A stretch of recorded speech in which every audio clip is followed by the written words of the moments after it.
Very special session, and as you know, the influence of leaders, of female leaders in Qatar is becoming even more significant. And this session celebrates the pivotal role of women in driving the nation towards a tech-forward future and spearheading advancements in digital innovation. So I would like to welcome once more on stage Mr. Farhan Chaudhry, VP Cybersecurity, Government Risk and Compliance, and Aircraft Cybersecurity for the Qatar Airways Group. Please give him a hand to present the She Leads Awards to our women in tech sitting right here, I believe in the first row. Hello, hello, ladies. All right, are you ready, Mr. Farhan? Thank you very much. It's truly an honor to be here tonight for the She Leads Honorary Awards. It's an initiative by CYSEC Global to acknowledge and celebrate the achievements of exceptional women in technology. These trailblazers have not only contributed immensely in the field, but they have paved the way of the future for generations of women in technology. Truly an inspiration for everybody. These women have broken barriers, inspired change, and paved the way for the next generation of technology leaders. Let us celebrate their achievements and contributions to the world of technology. So, let's begin. First award is for Dr. Noura Fetias. I believe Sarah is going to be here to take the award on her behalf. Noura Fetias is a certified innovation leader and fellow at the Institute of Innovation and Knowledge Exchange. Dr. Fetias is a prominent cybersecurity expert and an academic leader. She serves as an associate professor at Qatar University and is the founding Secretary General of the Arab Association of Cybersecurity. Her work has gained international recognition, and she continues to drive impactful initiatives in cybersecurity and technology leadership. I'd like to have Midun Gopi from Manai Corporation. Yes,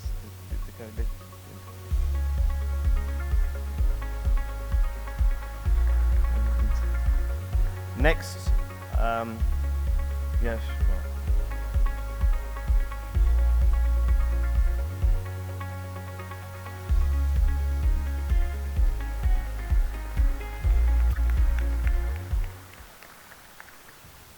Next, I would like to welcome dear sister Dana Yusuf Al Abdullah from NCSA. Dana is the Director of National Cyber Governance and Assurance Affairs at the Qatar's NCSA National Cybersecurity Agency. With over 17 years of experience, she has played a very key role in establishing QCert and specializing in cybersecurity, data privacy, and national strategies. She has also helped shape Qatar's privacy law and leads initiatives to strengthen cybersecurity.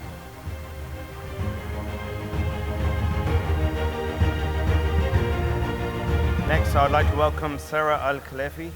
With 17 years of experience and expertise in cybersecurity, Sarah is a distinguished leader in the field, currently serving as Director of Cybersecurity, Governance and Information Management at Qatar Foundation. She is a graduate at Qatar Leadership Center and holds certifications such as CISP, CISM, and she reinforces her technical and strategic expertise in cybersecurity.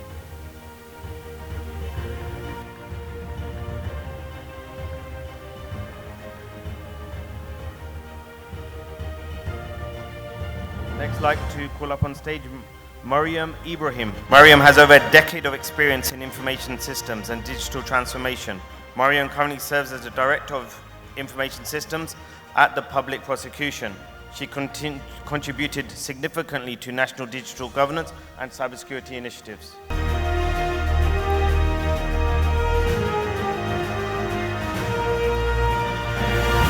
Next on stage, I'd like to welcome Sarah Al-Mawali as Head of Corporate Information Security at Ooredoo Qatar. Sarah has played a key role in leading cybersecurity operations, including during FIFA World Cup Qatar 2022.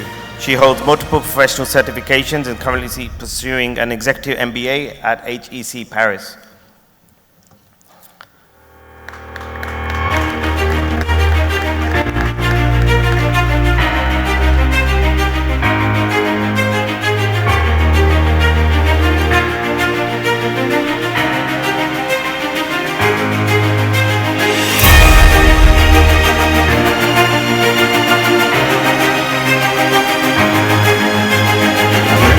Next on stage, I'd like to welcome Reem Al-Naimi.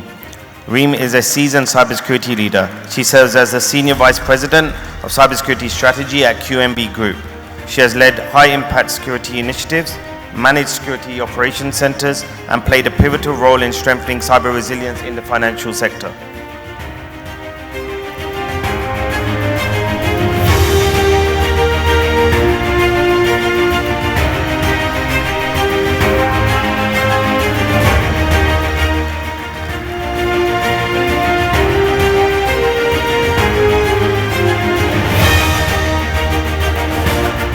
Next, I'd like to call on stage Huda Tahiri. Huda is a Director of Digital Innovation at Snunu. Huda has over 12 years of experience in digital innovation and cybersecurity. She specializes in designing and implementing secure digital transformation strategies while bridging the gap between business objectives and technology solutions. Huda.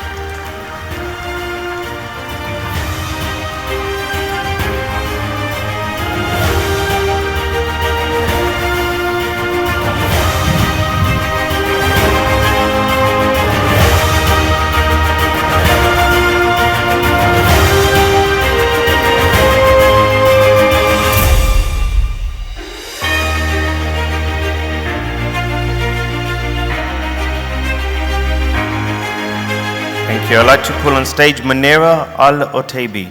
With over 12 years of experience in IT and cybersecurity, Munira is a certified SABSA security architect and a key leader in the energy sector. She has mentored numerous young professionals in cybersecurity and was honored with a CEO award for her mentorship efforts.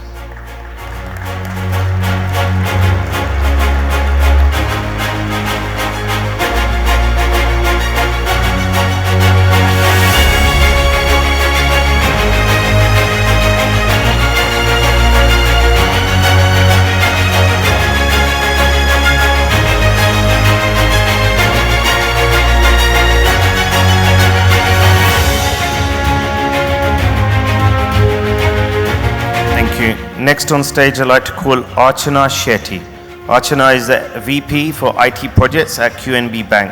With over 20 years of leadership experience, recognized as one of the top 100 global thought leaders and a bronze medalist at the Women in Business Stevie Awards. She specializes in digital leadership and transformation.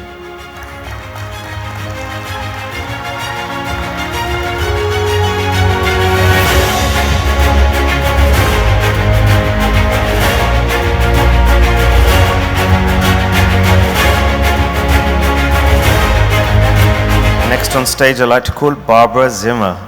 Barbara is a distinguished digital leader with 15 years experience in digital marketing, technology, and product management, currently leading digital experiences and products at Visit Qatar, and she previously was a colleague driving digital initiatives at Qatar Airways with expertise in technology and a passion for mentoring.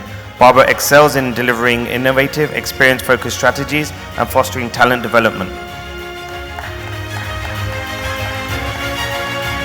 Next on stage, I'd like to call Nazia Sharif. Nazia is an IT professional with 16 years of experience across various industries. Nazia is the founder of Muslim Women in STEM, a platform supporting and inspiring young girls and women in technology. She is also a career coach and an active speaker at various conferences.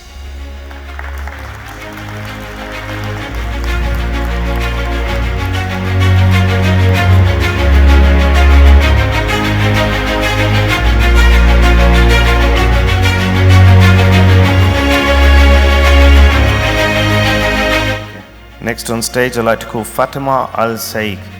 Fatima is the head of IT business solutions with 19 years of experience. Fatima is known for her strategic vision and leadership in IT transformation.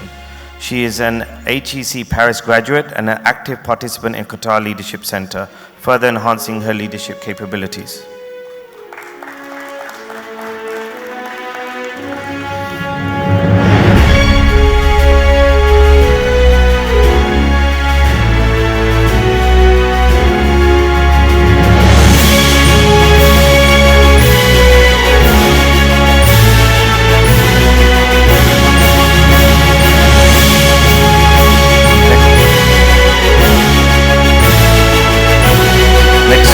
I'd like to call Tamara Al-Bakri.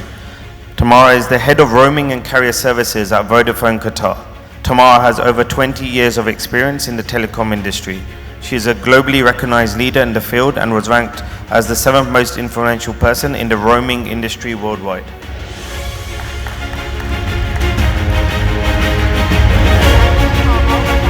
Okay.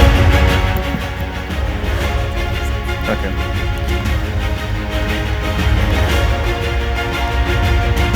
Thank you.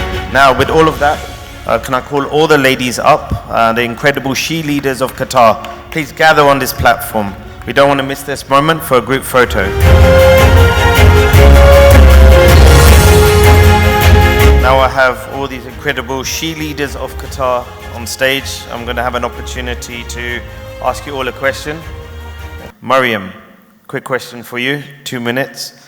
How can the younger generation of women stay motivated to pursue careers in technology even when faced with setbacks? Yes, young women in tech can stay motivated by setting clear goals and keep them on mind to stay focused. Also celebrating small wins and award myself or the self for every achievement, no matter how small. Also seeking mentorship can provide encouragement. Try to joining the supportive communities and also be part of groups even or both online and offline. Learning from failure and see setbacks as a learning opportunity is not the end of the road. Balance work and life and make time for families, friends, hobbies, and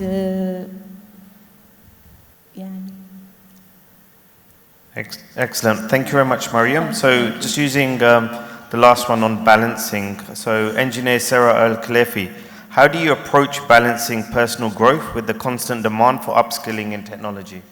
Yeah, thank you for the question. Okay.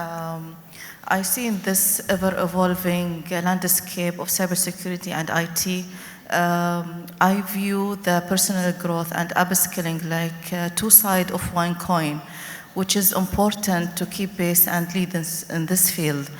My approach is a blend of structural learning, put hands-on experience, and continuous adaptabilities.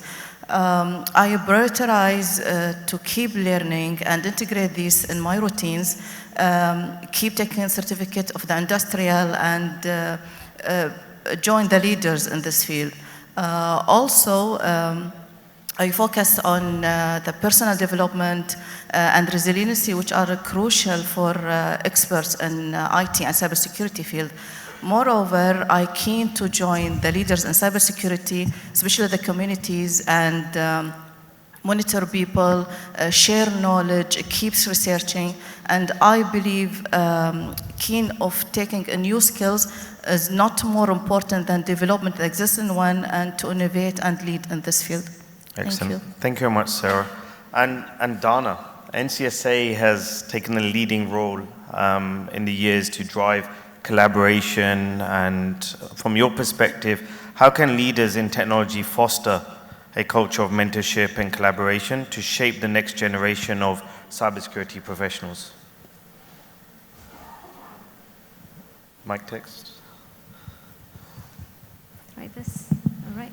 Thank you, Farhan. First of all, I would like to thank CYSEC for the opportunity. I'm honored to get this award along with my esteemed colleagues and dear friends. Regarding your question, I think it's very important to take it from two different perspectives. The first perspective is how to pass the technical knowledge and expertise, and I believe that needs to be done in a systematic and professional way, definitely. But what we can do as leaders is to recall our paining points, recall our challenges that we had during our journey, and making sure that we facilitate all the obstacles for the new generation.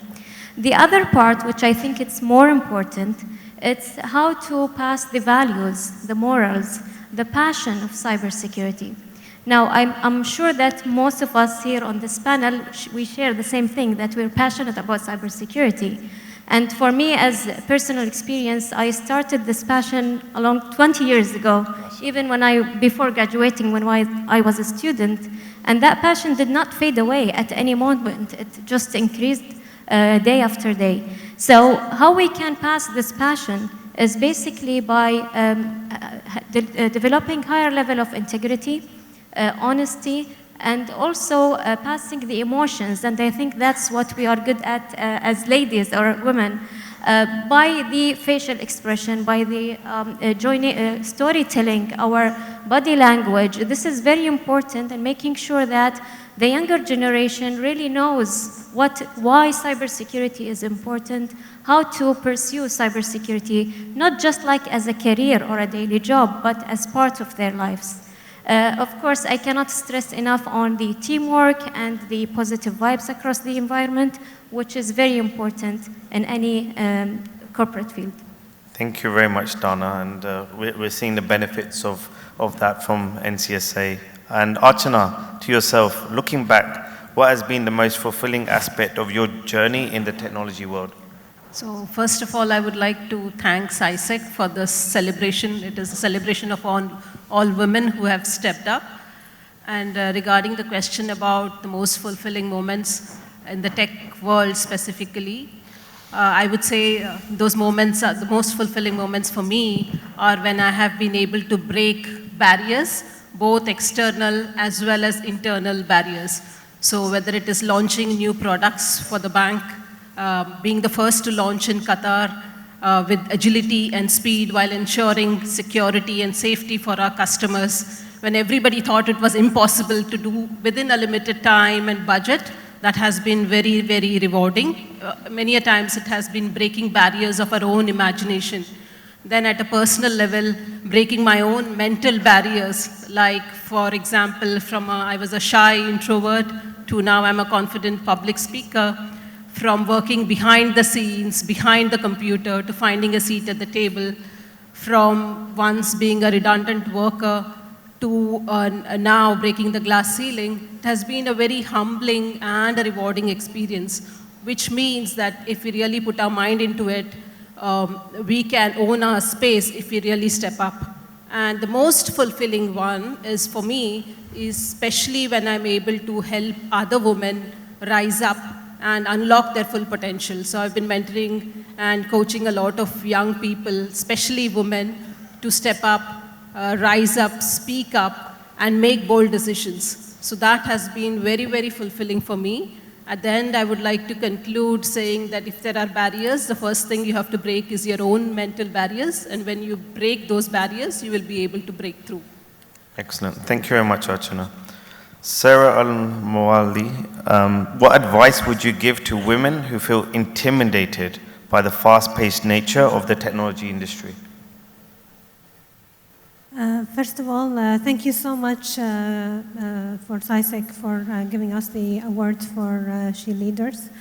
I think this is very important to inspire women of the next generation who might face a challenge, thinking that to adopt with the continuously and ever-changing technology. But let me tell you a story for those who feel intimidated by the fast pace of the technology change. The telecom industry has been continuously changing for 30, 40 years, and we have seen all those disruptions, and yet I think we are surviving so far. So with technology, it's a little bit of, as my colleagues have mentioned, it's a passion. Once you get into it, you become like a football fan. You become a fan of technology and the ever-changing challenges and how you navigate all those disruptions. And now in 2025, and what we see on, in professional networks, that the way forward for any employee in any industry is the growth mindset. Whatever industry you're in, apart from technology, you will interact with technology, whether you are making technology or you are a user of technology. Technology is the way forward in our daily jobs. So we have to keep pace of technology. Once upon a time, we were using pagers.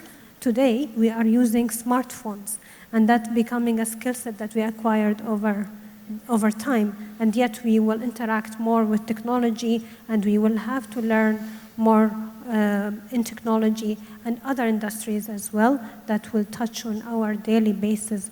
So growth mindset is the way forward for today and tomorrow's employees. Excellent. Thank you very much, Sarah. And Munira, how do you envision the future for women in technology in Qatar, especially with the increasing focus on digital transformation and innovation? Thank you for the great question. For me, I think the future for women in technology here in the state of Qatar looks promising, especially with the country's strong commitment and embarking journeys like digital transformation and innovation. I'll tackle this question quickly from three aspects.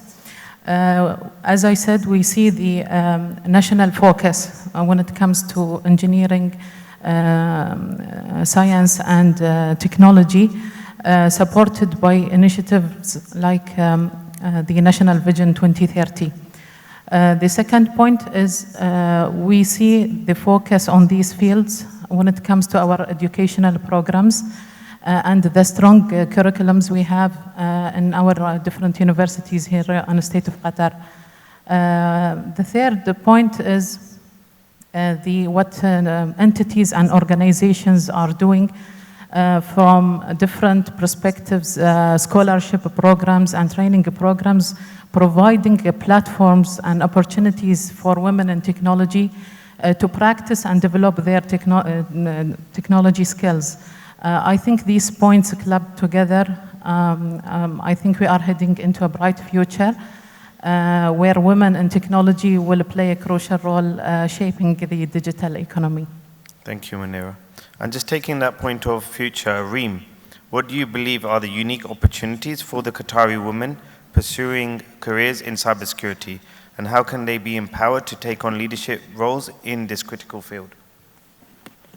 So basically, as Dana mentioned, passion is one of the essential reasons and source of power and energy for the Qatari woman if she wants to be a leader in this field. And another point which will encourage every Qatari woman who she wants to be, or she's planning to have the cybersecurity field as a career, is currently and globally there is a huge lack of cybersecurity talent. So there is a huge potential and there are many fields that she can fit in. And basically there is a recent research white paper came from Gartner in 2025 that one of the top security trends, challenges currently and globally is the lack of cybersecurity talent. So I believe that it will be, a huge encouragement for the Qatari woman to start this field and have a specific field on it, whether it is a compliance, governance area field, or technical part.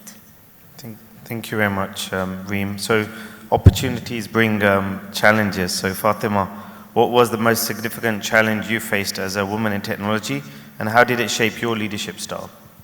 Thank you.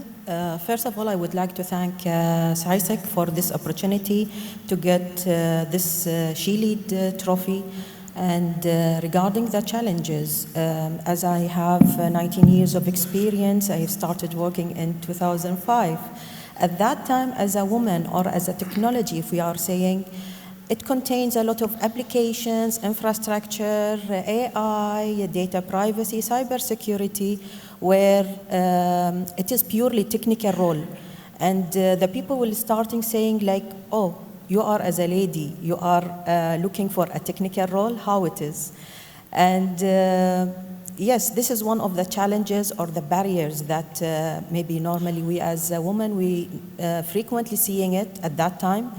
To reduce this challenge, I think from my side, I have looking for creating an environment where equivalent environment, treating the people where they feel that they are equal, they can say what they are feeling, no differences between the genders, providing the support to the other women in technology, where it will guide them, or let's say coaching them in the technology area. Being a role model to all the young ladies or the young women. For me, my mother, she's one of my role model, as we know that we have grown up by seeing our mothers, how they were challenged, how they were powerful, strong, facing their life. And we gain inspired by them, and we gain that power from them. So I believe that we need to use, each woman has that power inside her. We need to utilize it. Sorry, fathers, I know that even you have a great role in that one, but this is our time now. And yes, I believe that we need to focus on our power. Let's be ready to the new generation. Let's have the young ladies be on board.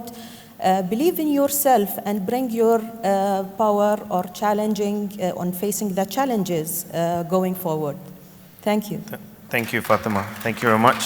Well said. And I think in summary, as you're saying, with mother's prayers and God's wishes, any challenges are easily overcome. With that, Barbara, if you could change one common misconception about women in technology, what would that be? Just one.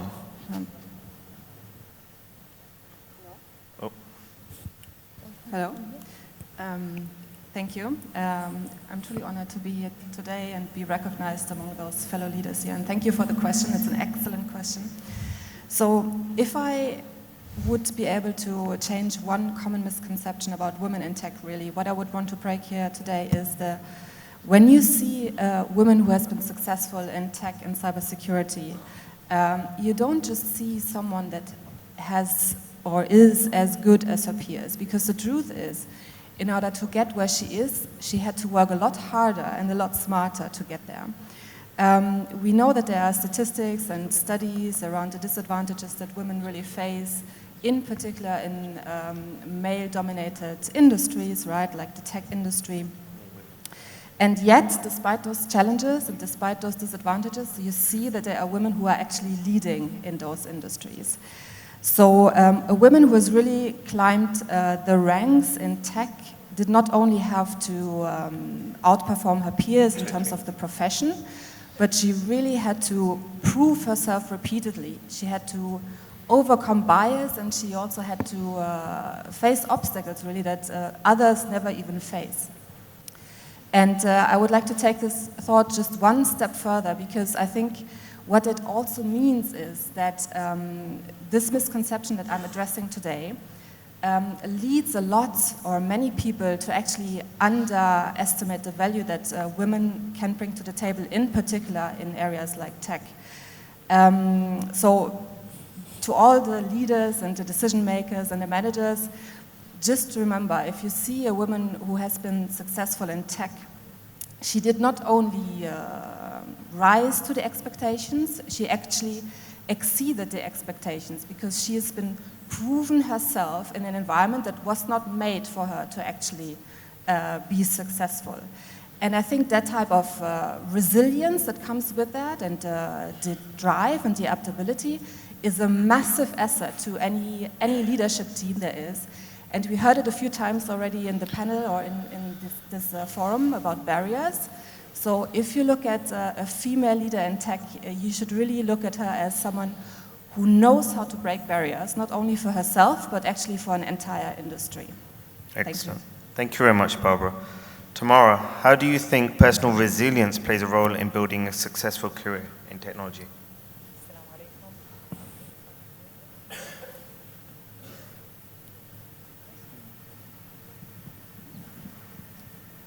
Come again? So Yeah. can you repeat the question, please? Sure. Assalamu alaikum.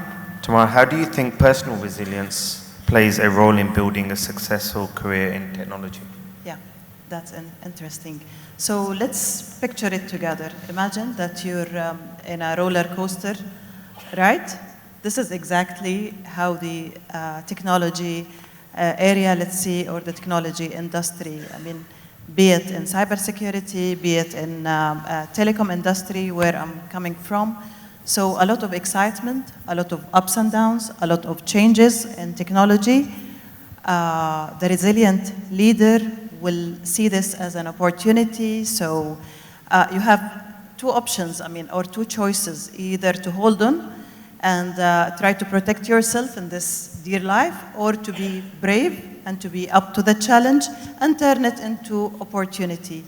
And with the changes and the constant changes, continuous changes in this industry, we have to be up to the challenge, up to the change as well, and it comes as a combo, if I might say, or with collaboration as well. So it's resiliency and collaboration, both together will make it happen, and we take it to the other level. And I'm always saying, when life throws a lemon, catch it, squeeze it, and enjoy a cup of lemonade. Thank you so much. Thank you, Tamara. And Nazia, what personal qualities or habits have been instrumental in your success, and how can young women cultivate them? And just to be clear, all women are young at heart, yeah? Thank you for the opportunity and to be seated amongst the League of Extraordinary Women here. So I think my peers here have covered all the key points. So I think for young women, it's important that they have the grit, the determination, as mentioned, growth mindset, which is key to survive not only in cybersecurity, but also in tech. So I believe you should see every challenge, every setback, every failure as a stepping stone, rather than as an obstacle to your growth. So it's all about continuous learning, hanging in there, and knowing that you deserve to be in tech. All of us deserve to be in tech. We got here, as my colleagues mentioned, with a lot of hard work, a lot of, and we've overcome a lot of challenges. It hasn't been easy. And I think the role models, more role models that we have, especially in Qatar and Middle East, we see that we have ladies leading tech industry, healthcare, and I think that's pivotal, and that's really important to encourage young women to get into this field. And of course, you know, so we've shown the way. We are trying to make it easy for you. So, so connect with peers, connect with your leaders, and we are here to help you. So reach out to us. Thank you. Thank you, Nazia. And last question, Hoda. What drives your passion for technology, and how do you stay inspired to keep innovating? Well, I believe technology is not like a career for any of us anymore. It's like how we are shaping the future. Right now here I heard 3 times, 3 different women mention that yes, in a very high level, when we have innovation, maybe we are going to solve a complex problem, maybe we increase efficiency in our organization, but it's like a butterfly effect. We are going to give more time to people for their personal life. So I think that has more value. Excellent. Thank you very much. And with that, that's with the question. So, incredible evening, everyone. Thank you very much.